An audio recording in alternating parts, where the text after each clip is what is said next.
Well, hello fashion friends and family. This is Stacy here from So Bromo, Elsa Fitzgerald and the Fashion Innovation Hub, and I am here on location at Jill Andrews. Come on in and you'll get to learn more about her.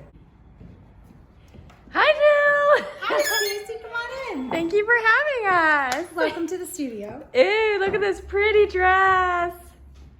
Oh my. Always something fun on the form. Wow.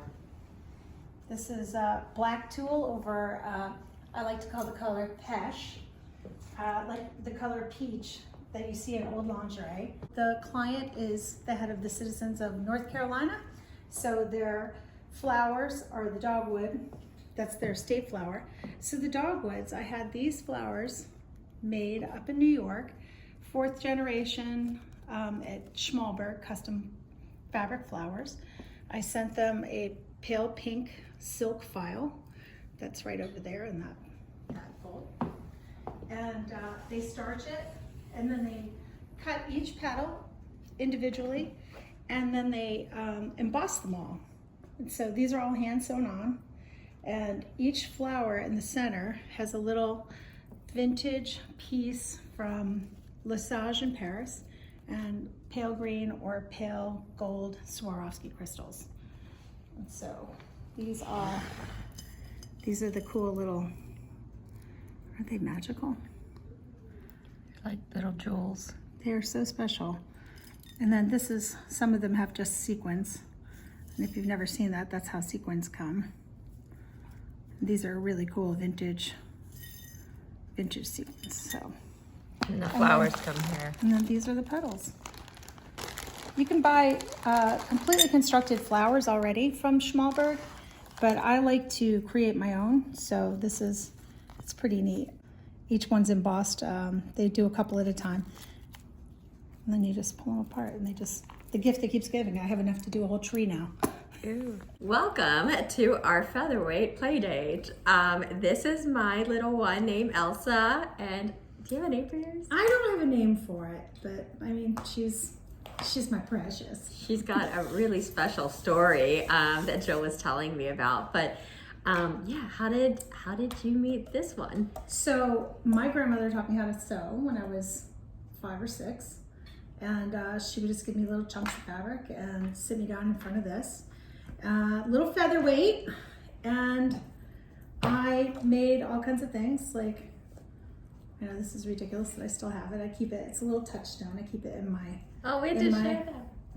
The little, there's a little tiny bag that I made when I was like 6 years old. It has little tiny French seams. It's crazy.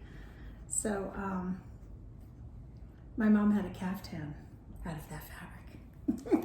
And then, yeah, then she obviously dressed very nicely. Yeah, it's like kind of a William Morris, isn't it? Yeah. And you were also saying that you started your business. And tell us a bit about your business. Well, I started sewing in college, and realized I have this gene. I went to FIT, but I was studying textiles. And I moved to London, and a friend of mine said, "Oh, you're sewing? Why don't you make my wedding dress?" So I said, "Of course," because I can't say no, even though I really didn't know what I was doing.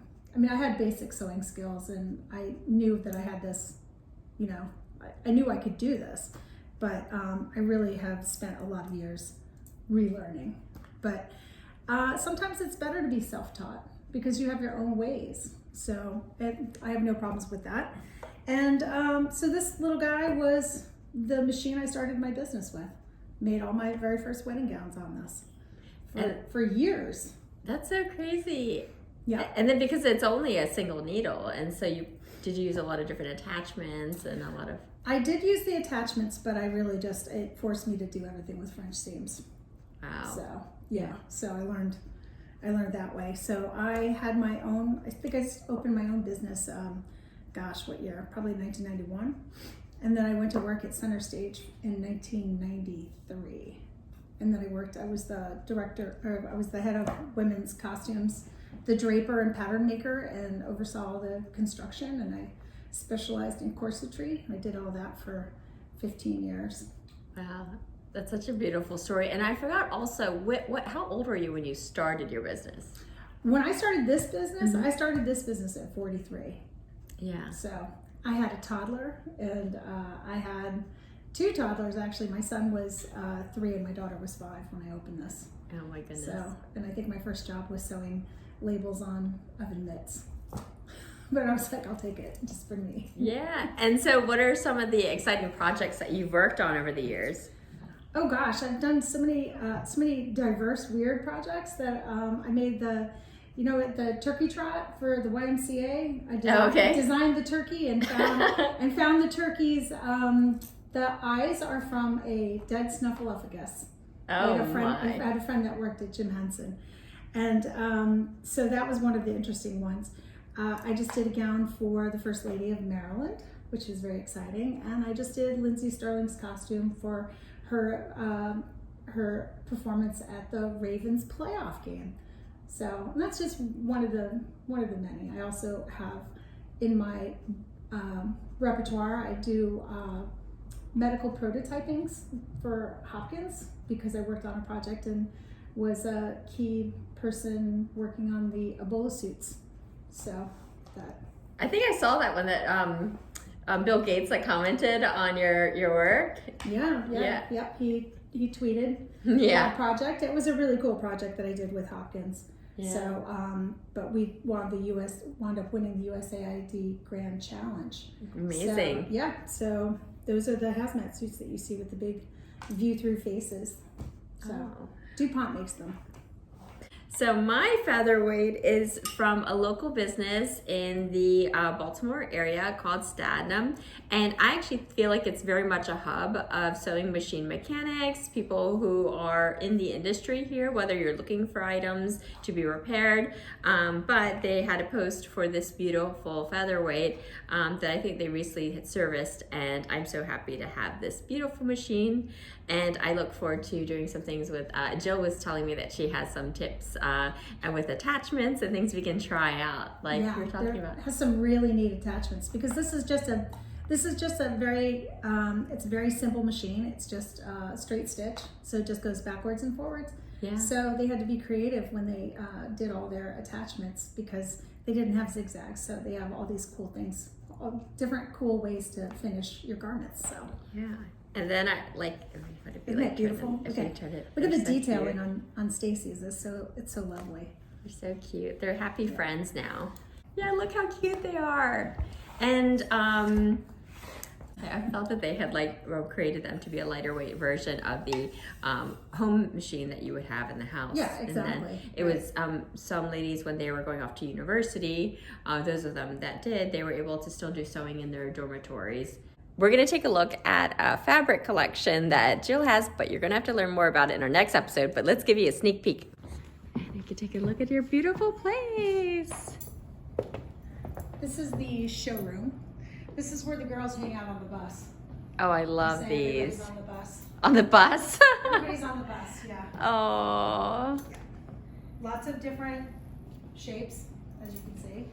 Lots of different ears. And wolf, yeah. Yeah, lots of wolf. Yeah. These are the new ones, but this company's not the same now. Just lots of treasures. Yay. Everything has a story. Look at this. It's vintage silk chiffon with velvet and gold leaves. Isn't that lovely? Wow, that's amazing. I love the black and gold combination. It's so pretty. Yeah. So this will be a story for the next. We'll go through and talk about some of these fabrics and where they came from and why they're so special. Amazing. Who loves fabrics? Any fashion person. Yeah. Ooh. Right, so we have here some fabric bolts that were actually meant to be gifted to me from Margit.